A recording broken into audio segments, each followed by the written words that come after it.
नारायणं नमस्कृत्य नरं चैव नरोत्तमं देवीं सरस्वती व्यासं ततो जयमुदीरयेत् नष्टप्रायेषु अभद्रेषु नित्यं भागवत सेव्या भगवते उत्तमश्लोके भक्ति भवति नैष्टिकी कृष्णाय वासुदेवाय देवकी नन्दनाय च नन्दगोपकुमाराय गोविन्दाय नमो नमः। मूकं करोति वाचालं पङ्गुलङ्घते गिरि यत्कृपातमहं वन्दे परमानन्दं माधवम्। श्रीमद्भागवत महापुराण चतुर्स्कंद अध्याय 24। पृथु की वंश परंपरा और प्रचिताओं को भगवान रुद्र का उपदेश। श्री मैत्रेय जी कहते हैं, विदुर जी, महाराज पृथु के बाद उनके पुत्र परमेश्वर से बीजिताश्व राजा हुए। उनका अपने छोटे भाइयों पर बड़ा स्नेह था, इसलिए उन्होंने चारों को एक एक दिशा का अधिकार सौंप दिया। राजा बीजिताश्व ने हर्यच को पूर्व का, ध्रुमकेश को दक्षिण का, वृक को पश्चिम का, द्रविड़ को उत्तर दिशा का राज्य दिया। उन्होंने इंद्र से अंतर्ध्यान होने की शक्ति प्राप्त की थी, इसलिए उन्हें अंतर्ध्यान भी कहते थे। उनकी पत्नी का नाम शिखंडिनी था। उसने उसके 3 पुत्र हुए। उनके नाम पावक, पवमान और सूची थे। पूर्व काल में वशिष्ठ जी का शाप होने से युपयुक्त नाम के अग्नियों ने ही उनके रूप में जन्म लिया था। आगे चलकर योग मार्ग से फिर अग्नि रूप हो गए। अंतर्ध्यान के नभस्वती नाम की पत्नी से एक और पुत्र रत्न हविर्धान प्राप्त हुआ। महाराज अंतर्ध्यान बड़े उदार थे। जिस समय इंद्र उनके पिता के अश्वमेध का घोड़ा हर ले गया था, उन्होंने पता लग जाने पर भी उसका वध नहीं किया। राजा अंतर्ध्यान ने कर लेना, दंड देना, जुर्माना वसूल करना आदि कर्तव्यों को बहुत कठोर एवं दूसरों के लिए कष्टदायक समझकर एक दीर्घकालीन यज्ञ में दीक्षित होने के बहाने अपना राजकाज छोड़ दिया। यज्ञ कार्य में लगे रहने पर भी उनकी आत्मज्ञानी राजा ने भक्त भय भंजन पूर्णतम परमात्मा की आराधना करके सुदृढ़ समाधि के द्वारा भगवान के दिव्य लोक को प्राप्त किया। विदुर जी, हविधान की पत्नी हविधानी ने बहिर्षत, गय, शुक्ल, कृष्ण, सत्य, जितवट नाम के 6 पुत्र पैदा किए। कुरुश्रेष्ठ विदुर जी, इनमें हविधान के पुत्र महाभाग बहिर्षत यज्ञ आदि कर्मकांड योगाभ्यास में कुशल थे। उन्होंने प्रजापति का पद प्राप्त किया। उन्होंने एक स्थान के बाद दूसरे स्थान में लगातार कितने यज्ञ किए कि सारी भूमि पूर्व की ओर अग्रभाग करके फैलाए हुए कुशों से पट गई। इसी से आगे चलकर वे प्राचीन वही नाम से विख्यात हुए। राजा प्राचीन वही ने ब्रह्मा के कहने से समुद्र की कन्या सद्दुति से विवाह किया था। सर्वांग सुंदरी किशोरी सद्दुति सुंदर वस्त्र आभूषणों से सज धज कर विवाह मंडल में जब भंवर देने के लिए घूमने लगी, तब स्वयं अग्निदेव भी मोहित होकर उसे चाहने लगे और सुकी को चाहा था।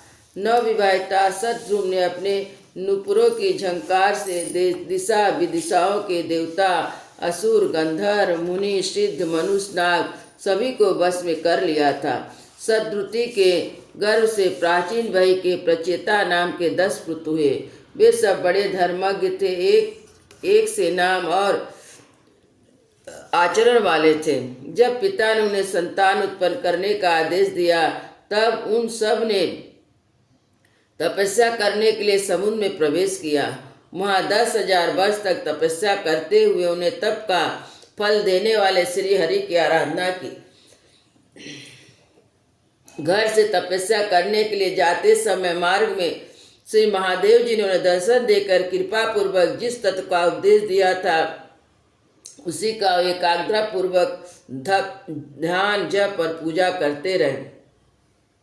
विदुर जी ने पूछा, ब्राह्मण मार्ग में प्रचिताओं का श्री महादेव जी के साथ किस प्रकार समागम हुआ और उन पर प्रसन्न होकर शंकर ने उन्हें क्या उपदेश दिया?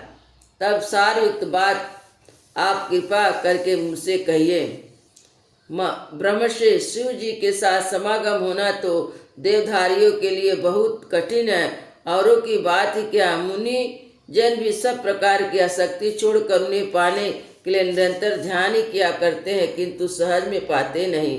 यद्यपि भगवान शंकर आत्मा राम है, उन्हें अपने लिए कुछ करना न पाना, तो भी इस लोक सृष्टि की रक्षा के लिए वे अपनी घोर रूपाशक्ति शिवा के साथ सर्वदा विचरते रहते हैं। श्री मैत्रेय जी कहते हैं, विदुर जी साधु सभा प्रचेतागण पिता की आज्ञा स्वीकार कर तपस्या चित्त लगा पश्चिम की ओर चल दिए। चलते चलते उन्होंने समुद्र के समान विशाल एक सरोवर देखा। वहाँ महापुरुषों के चित्त के समान बड़ा ही स्वच्छ तथा उसमें रहने वाले मत्स्य आदि जल जीव भी प्रसन्न जान पड़ते थे। उसमें नील कमल, लाल कमल, रात में, दिन में और सैंग में खिलने वाले कमल तथा इंदिवर आदि अन्य कई प्रकार के कमल सुशोभित थे। उनके तटों पर हंस, सारस, चकवा आदि जल पक्षी चहक रहे थे। उसके चारों ओर तरह तरह के वृक्ष और लताएं थी। उन पर मतवाले भौरे गूंज रहे थे। उनकी मधुर ध्वनि से हर्षित होकर मानो उन्हें रोमांच हो रहा था। कमल कोश के पराग पुंज वायु के झकोरों से चारों ओर उड़ रहे थे, मानो कोई उत्सव हो रहा है।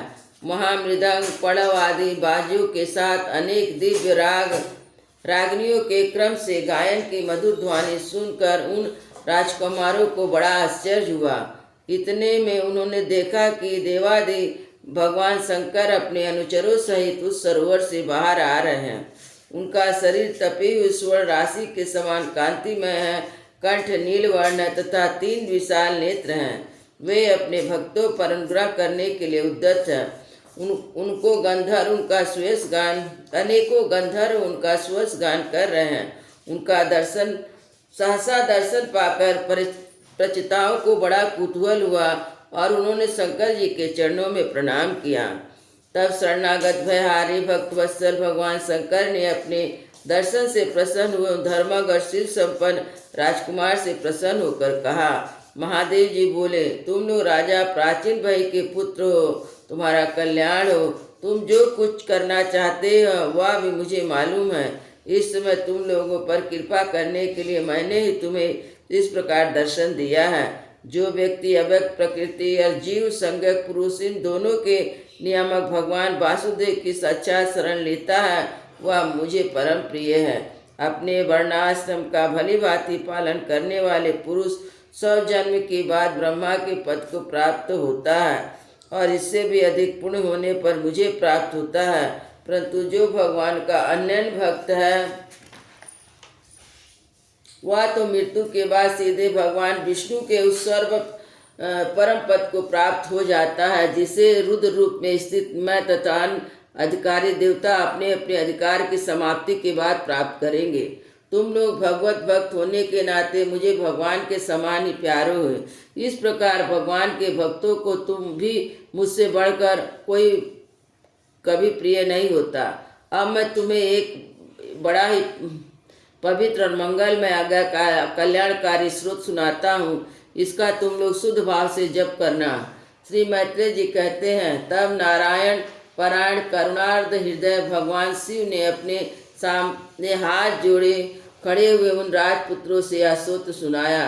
भगवान रुद्र स्तुति करने लगे, भगवान आपका उत्कर्ष उच्च कोटि के आत्मज्ञानियों के कल्याण के लिए, निजानंद लाभ के लिए, उससे भी मेरा कल्याण हो। आप सर्वदा अपने निरसित लिए निजानंद लाभ के लिए, उससे मेरा भी कल्याण हो। आप सर्वदा अपने परमानंद रूप में स्थित रहते हैं। ऐसे सर्वात्मक आत्मा स्वरूप आपको नमस्कार है। आप पद्मनाभ समस्त लोकों के आदि कारण हैं। भूत सूक्ष्म तन्मात और इंद्रियों के नियंता, शांत एक रस स्वयं प्रकाश वासुदेव चित्त के अधिष्ठाता भी आप हैं। आपको नमस्कार है। आप इस सूक्ष्म अव्यक्त अनंत मुख अग्नि द्वारा संपूर्ण लोकों का संहार करने वाले, अहंकार के अधिष्ठा संकर्षण, जगत के प्रकृष्ट ज्ञान के उद्गम स्थान, बुद्धि के अधिष्ठाता प्रद्युम्न, आपको नमस्कार है। आपकी ही इंद्रियों के स्वामी, मनस्तत्व के अधिष्ठाता भगवान अनिरुद्ध हैं। आपको बारंबार नमस्कार है। आप अपने तेज से जगत को व्याप्त करके सूर्य देव हैं। आप पूर्ण होने के कारण आप में वृद्धि और क्षय नहीं होता। आपको नमस्कार है।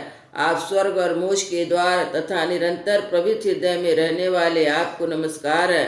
आप इस स्वर्ण रूप वीर से युक्त और चतुर्भुत कर्म के साधन और विस्तार करने वाले अग्निदेव हैं। आपको नमस्कार है। आप पितर देवताओं के पोषक सोम हैं और तीनों वेदों के अधिष्ठाता हैं। हम आपको नमस्कार करते हैं। आप इस समस्त प्राणियों को तृप्त करने वाले सर्वरस जल रूप है। आपको नमस्कार है। आप समस्त प्राणियों के देह पृथ्वी और विराट स्वरूप है तथा त्रिलोक की रक्षा करने वाले मानसिक इंद्रिया और शारीरिक शक्ति स्वरूप वायु है। आपको नमस्कार है। आप ही अपने गुण शब्द के द्वारा समस्त पदार्थों का ज्ञान कराने वाले तथा बाहर भीतर का भेद करने वाले आकाश है। आप ही महान पुण्यों से प्राप्त होने वाला परम तेजोमय स्वर्ण वैकुंठ लोक है। आपको पुनः पुनः नमस्कार है। आप पृथ्वीलोक की प्राप्ति कराने वाले प्रवृत्ति कर्म रूप हैं और देवलोक की प्राप्ति के साधन निर्वित कर्म रूप हैं। आप ही अधर्म के फल स्वरूप दुखदायक मृत्यु हैं। आपको नमस्कार है। नाथ, आप ही पुराण पुरुष तथा सांख्य योग के अधीश्वर भगवान श्री कृष्ण हैं। आप सब प्रकार की कामनाओं की पूर्ति के कारण साक्षात मंत्र मूर्ति तथा महान धर्म स्वरूप हैं। आपकी ज्ञान शक्ति किसी भी प्रकार कुंठित होने वाली नहीं है। आपको नमस्कार है। आप ही कर्ता कारण और कर्म है, तीनों शक्तियों के एकमात्र आश्रय हैं। आप ही अहंकार के अधिष्ठाता रुद्र हैं। आप ही ज्ञान और क्रिया स्वरूप हैं तथा आप ही में परा यशंती पश्यंती मध्यमा वैखरी चार प्रकार की वाणी अव्यक्त होती है। आपको नमस्कार है। प्रभु, हमें आपके दर्शन की अभिलाषा है, अतः आपके भक्त जन जिसका पूजन करते हैं और जो आपके निज जनों का अत्यंत प्रिय हैं, आप उस अनुरूप रूप की आप हमें झांकी कराइए। आपका वह रूप अपने गुणों से समस्त इंद्रियों को तृप्त करने वाला है। आप वर्षाकालीन मेघ के समान सिद्ध श्याम और संपूर्ण सौंदर्य का सार सर्वस्व है। सुंदर चार विशाल भुजाएं, महामनोहर मुखारविंद, कमल दल के समान नेत्र, सुंदर भव्य सुगढ़ नासिका, मनमोहिनी दंत पंक्ति, अमूल कपूल मनोहर मुखमंडल, शोभाशाली समान कर्ण युगल, प्रीतिपूर्ण उन्मुक्त हास्य, तिरछी चितवन, काली काली घुघराली हल्के, कमल कुसुम केसर के समान फहराता हुआ पीताम्बर, झिलमिलाते हुए कुंडल, चमचमाते हुए मुकुट, कंकड़ हार, नुपुर, मेखला आदि विचित्र आभूषण, शंख चक्र गदा पद्म बनमाल और कौस्तुभमणि के कारण उसकी अपूर्व शोभा है। उनके सिंह के समान स्थूल कंधे हैं जिन पर हार, केयूर एवं कुंडल आदि कांति झिलमिलाती रहती है तथा कौस्तुभमणि की कांति से सुशोभित मनोहर ग्रीवा है। उनका श्यामल वक्ष स्तर श्री वक्ष चिन्ह के रूप में श्री लक्ष्मी जी का नित्य निवास होने के कारण कसौटी की शोभा को भी मात करता है। उनका त्रिवेली से सुशोभित पीपल के पत्तों के समान सुडौल सुंदर श्वास के आने जाने से हिलता हुआ बड़ा ही मनोहर जान पड़ता है। उसमें जो भंवर के समान चक्रधार नाभि है वह इतना गहरी है कि उस पर उत्पन्न हुए विश्व मानो फिर उसी में लीन हो जाता है। श्याम वर्ण कटी भाग में पीताम्बर, सुवर्ण मेखला, शोभायमान सुंदर और चरण पिंडली जांग घुटनों के समान आपका दिव्य बिगड़ा बड़ा ही सुगढ़ है जान पड़ता है। आपके चरण कमलों की शोभा शरद ऋतु के समान कमल दल की कांति का भी तिरस्कार करती है। उनके नखों में से जो प्रकाश निकलता है वह जीवों के हृदय अंधकार को तत्काल नष्ट कर देता है। हमें आप कृपा करके भक्तों के भयहारी एवं आश्रय स्वरूप उसी रूप का दर्शन कराइए। जगत गुरु, हम अज्ञान वृत्ति प्राणियों को अपनी प्राप्ति का मार्ग बतलाने वाले आप ही हमारे गुरु हैं। प्रभु, चित्त शुद्ध की अभिलाषा करने वाले पुरुष को आपके इस रूप का निरंतर ध्यान करना चाहिए। इसकी भक्ति ही स्वधर्म का पालन करने वाले पुरुष को अभय करने वाले हैं। स्वर्ग का शासन करने वाला इंद्र भी आपको आपको ही पाना चाहता है तथा विशुद्ध आत्मज्ञानियों की गति ही आप ही हैं। इस प्रकार आप सभी देहधारियों के लिए अत्यंत दुर्लभ है। केवल भक्तिमान पुरुष ही आपको पा सकते हैं। सत्पुरुषों के लिए दुर्लभ अन्य भक्ति से भगवान को प्रसन्न करके जिनकी प्रसन्नता किसी अन्य साधन से दुस्साध्य है, ऐसा कौन होगा जो उनके चरण तल के अतिरिक्त और कुछ चाहेगा। जो काल अपने अदम उत्साह और पराक्रम से फड़ करती हुई भवों के इशारे से सारे संसार का संहार कर डालता है, वह भी आपके चरणों की शरण में गए हुए प्राणी पर अपना अधिकार नहीं जमाता। ऐसे भगवान के प्रेमी भक्तों का यदि आधे क्षण के लिए भी समागम हो जाए तो उसके सामने मैं स्वर्ग और मोक्ष को भी नहीं समझता। फिर मृत लोक तुच्छ भोगों की बात ही क्या है। प्रभु आपके चरण संपूर्ण पाप राशि को हर लेने वाले। हम तो केवल यही चाहते हैं कि जिन लोगों ने आपकी कीर्ति और गंगा जी में आंतरिक बाह्य स्नान करके मानसिक शारीरिक दोनों प्रकार के पापों को धो डाला है, उस जीव के प्रति दया राग द्वेष रहित चित्त सरलता आदि गुण से युक्त है। उन आपके भक्तजनों का संग हमें सदा प्राप्त होता रहे, यही हम पर आपकी बड़ी कृपा होगी। जिस साधक का चित्त भक्ति योग से अनुग्रहित एवं विशुद्ध होकर ना ब्रह्म विषय में भटकता है, ना ही अज्ञान गुह प्रकृति में लीन होता है, वह अनायास ही आपके स्वरूप का दर्शन पा जाता है, जिससे यह सारा जगत दिखाई देता है और स्वयं संपूर्ण जगत में भास रहा है। यह आकाश के समान विस्तृत और परम प्रकाश में ब्रह्म तत्व आप ही हैं। भगवान आपकी माया अनेक प्रकार के रूप धारण करती है, इसी कारण आप इस प्रकार जगत की रचना पालन और संहार करते हैं जैसे कोई सद वस्तु हो, किंतु इससे आप में किसी प्रकार का विकार नहीं आता। माया के कारण दूसरे लोगों में भेद बुद्धि उत्पन्न होती है और आप परमात्मा पर वह अपना प्रभाव डालने में असमर्थ होती है। आपको तो हम परम स्वतंत्र ही समझते हैं। आपका स्वरूप पंचभूत इंद्रियों अंतकरण के प्रेरक के रूप से उपलक्षित होता है। जो कर्मयोगी पुरुष सिद्धि प्राप्त करने के लिए तरह तरह के कर्मों द्वारा आपके इस सगुण साकार स्वरूप का श्रद्धापूर्वक भली भांति पूजन करते हैं, वही वेद और शास्त्र के सच्चे मर्मज्ञ हैं। प्रभु आप ही अद्वितीय आदि पुरुष हैं। सृष्टि के पूर्वाव की माया शक्ति सोई रहती थी, फिर उसी के द्वारा सतरज और तम द्वारा गुणों का भेद होता था। इसके बाद उन्हें गुण से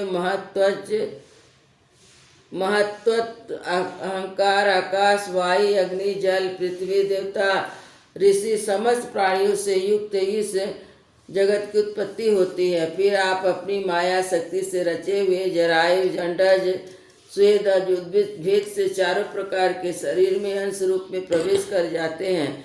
जिस प्रकार मक्खियाँ अपने उत्पन्न किए मधु का स्वादन करती हैं, उसी प्रकार आपका अंश ही उन शरीर में रहकर इंद्रियों द्वारा इन तुच्छ भोगों को भोगता है। आपके उस अंश को ही पुरुष या जीव कहते हैं। प्रभु आपका तत्व ज्ञान प्रत्यक्ष नहीं अनुमोदन होता। प्रलय काल उपस्थित होने पर काल स्वरूप आप ही अपने प्रचंड नशय वेग से पृथ्वी आदि भूतों को अन्य भूतों से विचलित कराकर समस्त लोगों का संहार कर देते हैं। जैसे वायु अपने असनीय प्रचंड झोंकों से मेघों द्वारा मेघों को तितर बितर करके नष्ट कर डालती है। भगवान यह मोहग्रस्त जीव प्रमादवश हर समय इसी चिंता में रहता है कि अमुक कार्य करना है। जिसका लोभ बढ़ गया है वह इस विषय की लालसा बनी रहती है, किंतु आप सदा ही सजग हैं। भूख से जीभ लपलपाता हुआ सब जैसे चूहों को चटकर जाता है, उसी प्रकार आप अपने काल स्वरूप से सहसा लील जाते हैं। आपकी अवहेलना करने के कारण अपनी आयु को व्यर्थ मानने वाले ऐसे कौन विद्वान होगा जो आपके चरण कमलों को विसारेगा। इनकी पूजा तो काल की आशंका से ही हमारे पिता ब्रह्मा जी स्वयंभु मनु आदि 14 मनुओं ने भी बिना कोई विचार किए केवल श्रद्धा से की थी। ब्राह्मण, इस प्रकार सारा जगत रुद्र रूप काल के भय से व्याकुल है। अतः परमात्मा इस तत्व को जानने वाले हम लोगों के इस समय आप ही सर्वथा भय सुन आश्रय हैं। राजकुमारों, तुम लोग विशुद्ध भाव से स्वधर्म का आचरण करते हुए भगवान में चित्त लगाकर मेरे कहे हुए सूत्र का जप करते रहो। भगवान तुम्हारा मंगल करेंगे। तुम लोग अपने अंतकरण में स्थित सर्वभूत अंतर्यामी परमात्मा श्री हरि का बार बार स्तवन करो। चिंतन करते अंतकरण में स्थित संपूर्ण भूत अंतर्यामी परमात्मा श्री हरि बार बार स्तवन और चिंतन करते हुए पूजन करो। मैंने तुम्हें यह योगादेश नामक सूत्र सुनाया है। तुम लोग इसे मन से धारण कर मुनि व्रत का आचरण करते हुए इसका एकादश से आदर पूर्वक अभ्यास करो। यह पूर्व काल में जगत विस्तार के इच्छुक प्रजापतियों के पति भगवान ब्रह्मा जी ने प्रजा उत्पन्न करने की इच्छा वाले हम भृगु आदि अपने पुत्रों को सुनाया था। जब हम प्रजापति को प्रजा का विस्तार करने की आज्ञा हुई तब इन्हीं के द्वारा हमसे अपना ज्ञान निर्मित कराने करके अनेक प्रकार की प्रजा उत्पन्न की। अब भी जो भगवत परायण पुरुष इसका एकाग्र चित्त से नित्य प्रति जप करेगा उसका शीघ्र ही कल्याण हो जाएगा। इस लोक में सब प्रकार के कल्याण साधन मोक्षदायक ज्ञान की सबसे श्रेष्ठ है। ज्ञान नौका पर चढ़ा हुआ पुरुष अनायास ही इस दुस्तर सागर को पार कर देता है। अब भी भगवान की आराधना बहुत कठिन है, किंतु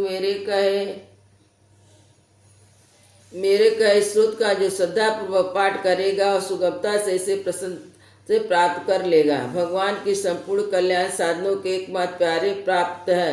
अतः मेरे गाए हुए सूत को गान से तुम्हें प्रसन्न करके वह चित्त स्थिर होकर उनमें जो कुछ चाहेगा प्राप्त लेगा।